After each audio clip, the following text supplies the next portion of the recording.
சில நிமிடங்களுக்குள் பெரும்பாலான கப்பல்கள் தீக்கிரையாகி நாசமாயின.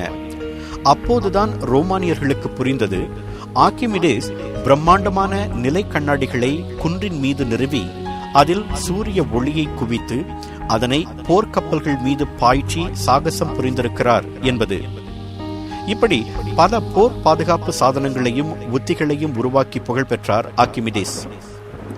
அவர் மீது பெரும் மரியாதை வைத்திருந்த ரோமானிய தளபதி மாசிலஸ் எந்த சூழ்நிலையிலும் படையெடுப்பு வெற்றி அளித்தாலும் சிரகுசில் எவரை கொன்றாலும் ஆர்க்கிமிடிஸுக்கு மட்டும் எந்த ஆபத்தும் நேரக்கூடாது என்று கட்டளையிட்டிருந்தான்.